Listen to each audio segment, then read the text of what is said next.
Le magicien d'Oz, chapitre 7. En route pour voir le grand Oz. Cette nuit-là, ils furent obligés de camper sous un grand arbre dans la forêt, car il n'y avait pas de maison dans les environs.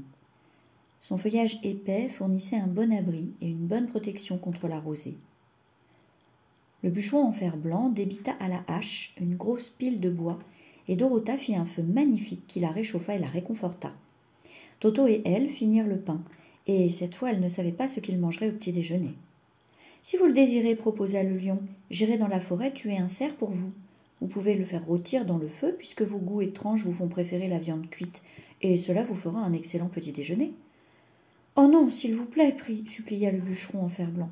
Je pleurerais à coup sûr si vous tuiez un cerf, et mes mâchoires recommenceraient à rouiller. » Le lion partit néanmoins dans la forêt chercher son propre dîner, et personne ne sut ce que c'était, car il n'en parla pas.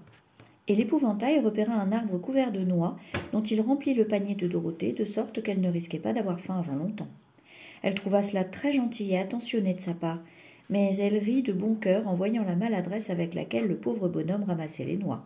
Ses mains rembourrées étaient si empotées, et les noix étaient si petites qu'il en laissait tomber presque autant qu'il en mettait dans le panier. Mais cela ne gênait pas l'épouvantail de mettre autant de temps à remplir le panier, car cela lui permettait de rester éloigné du feu. En effet, il craignait qu'une étincelle ne tombe sur la paille de son corps et ne le consume. Il se tint donc à bonne distance des flammes et s'approcha seulement pour couvrir Dorothée avec des feuilles mortes quand elle s'allongea. Bien au chaud sous les feuilles, elle dormit d'un profond sommeil jusqu'au matin. Au lever du jour, Dorothée se lava le visage dans un petit ruisseau ondoyant et ils repartirent bientôt pour la cité d'Émeraude. La journée allait être riche en événements pour les voyageurs.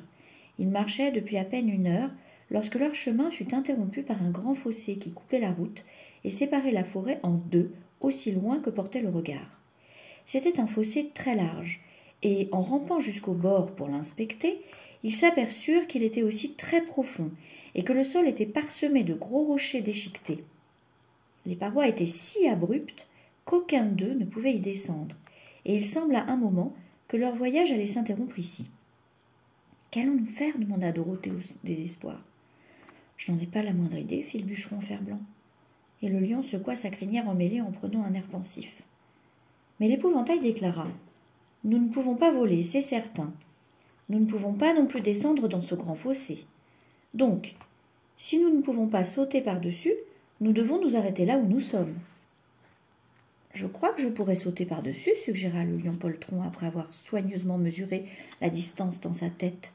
« Alors tout va bien, dit l'épouvantail, car vous pouvez nous porter tous à tour de rôle sur votre dos. »« Eh bien, je vais essayer, décida le lion. Qui veut commencer ?»« Moi, décréta l'épouvantail, car si vous découvriez que vous ne pouvez pas sauter par-dessus le fossé, Dorothée se ferait tuer, et le bûcheron en fer blanc serait tout cabossé s'il tombait sur les rochers. Mais si c'est moi qui suis sur votre dos, cela n'a pas beaucoup d'importance, car une chute ne me ferait pas de mal. »« Moi-même, j'ai terriblement peur de tomber, avoua le lion poltron. Mais je suppose qu'il n'y a rien d'autre à faire qu'essayer. Alors, grimpez sur mon dos et nous tenterons notre chance. » L'épouvantail s'assit sur le dos du lion, puis le grand animal marcha jusqu'au rebord et s'accroupit. « Pourquoi ne sautez-vous pas » s'étonna l'épouvantail. « Parce que ce n'est pas ainsi que les lions font ces choses-là, répliqua-t-il. Puis, dans un large bond, il fila dans les airs et atterrit sain et sauf de l'autre côté. Ils étaient tous ravis qu'il ait réussi aussi aisément, et une fois l'épouvantail descendu de son dos, le lion bondit à nouveau de l'autre côté du fossé. Dorothée décida qu'elle serait la suivante. Alors elle prit Toto dans les bras et grimpa sur le dos du lion, s'agrippant d'une main à sa crinière. L'instant d'après, elle eut l'impression de voler dans les airs, et avant qu'elle ait eu le temps d'y penser, elle était arrivée de l'autre côté. Le lion repartit une 3e fois et prit le bûcheron en fer blanc. Puis ils s'assirent tous un moment pour laisser à l'animal l'occasion de se reposer, car ces bonds lui avaient coupé le souffle, et il haletait comme un gros chien qui avait couru trop longtemps. De ce côté-ci, ils trouvèrent la forêt très dense, sombre et sinistre. Après que le lion se fut reposé, ils reprirent la route de briques jaunes, se demandant en silence, chacun en son fort intérieur, s'ils se retrouveraient un jour au soleil au bout de la forêt. Pour ajouter à leur inquiétude, ils ne tardèrent pas à entendre de drôles de bruits dans les profondeurs de la forêt, et le lion leur chuchota que c'était dans cette région que vivaient les Khalidates. Qu'est-ce que c'est que les calidates ?» interrogea la petite fille. « Ce sont des bêtes monstrueuses avec un corps d'ours et une tête de tigre, expliqua le lion, et des griffes si longues et si pointues qu'elles pourraient me couper en deux aussi facilement que je pourrais tuer Toto.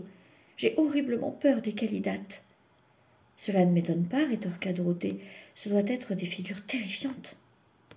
Le lion était sur le point de répondre quand brusquement ils tombèrent sur un nouveau fossé qui coupait la route. Mais celui-ci était si large et si profond que le lion sut tout de suite qu'il ne pourrait pas le franchir. Alors, ils s'assirent pour méditer sur ce qu'ils devaient faire, et après avoir sérieusement réfléchi, l'épouvantail déclara « Voici un grand arbre, là, près du fossé. Si le bûcheron en fer blanc peut l'abattre, de manière à le faire basculer en travers du fossé, nous pourrons marcher dessus facilement. »« C'est une excellente idée !» s'exclama le lion. « On pourrait presque croire qu'il y a une cervelle dans votre tête, et non de la paille. » Le bûcheron se mit aussitôt à l'œuvre, et sa hache était si affûtée que bientôt l'arbre fut presque abattu.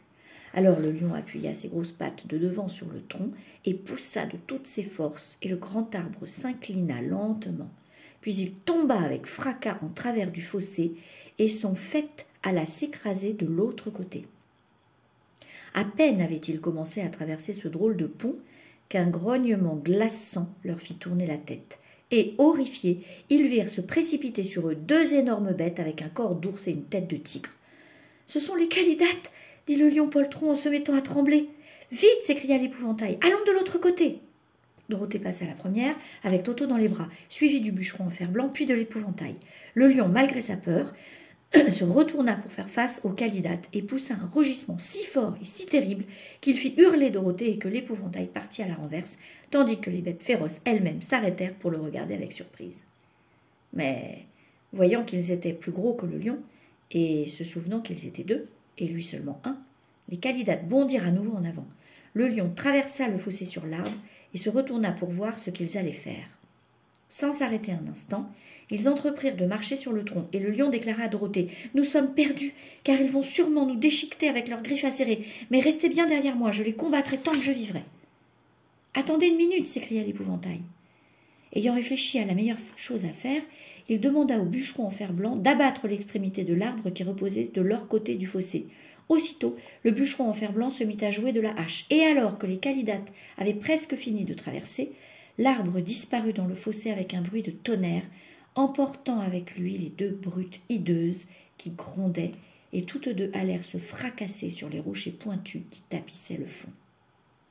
« Bien, soupira le lion poltron. Je vois que nous allons encore vivre quelque temps, et je m'en réjouis, car cela doit être très désagréable de ne pas être en vie. Ces créatures m'ont fait si peur que je sens encore mon cœur battre. »« Ah !» fit tristement le bûcheron en fer blanc, « si seulement je sentais mon cœur battre. » Après cette aventure, les voyageurs furent plus impatients que jamais de quitter la forêt, et se mirent à marcher à si vive allure que Dorothée, épuisée, dut monter sur le dos du lion. À leur grande joie, les arbres s'espacèrent à mesure qu'ils avançaient, et dans l'après-midi, ils arrivèrent tout à coup devant une large rivière, dont le flot rapide coulait jusqu'à leurs pieds. Sur l'autre rive, ils virent la route de briques jaunes, entièrement bordée d'arbres chargés de fruits délicieux, qui continuaient à travers un merveilleux paysage de vertes prairies parsemées de fleurs aux couleurs éclatantes. Ils se réjouirent à la vue de cette campagne riante qui s'étalait sous leurs yeux. « Comment allons-nous traverser la rivière » demanda Dorothée. « C'est simple, répondit l'épouvantail. Le bûcheron en fer blanc doit nous fabriquer un radeau, et nous gagnerons l'autre rive en flottant dessus. » Alors, le bûcheron en fer blanc prit sa hache et se mit à abattre de petits arbres pour en faire un radeau, et pendant qu'il était ainsi occupé, l'épouvantail dénicha sur la rive un arbre couvert de beaux fruits. Cela ravit Dorothée, qui n'avait rien mangé d'autre que des noix de toute la journée, et les fruits mûrs lui fournirent un savoureux repas. Mais il faut du temps pour construire un radeau, même pour quelqu'un d'aussi efficace et dur à la tâche que le bûcheron en fer blanc, et à la nuit tombée, le travail n'était pas fini.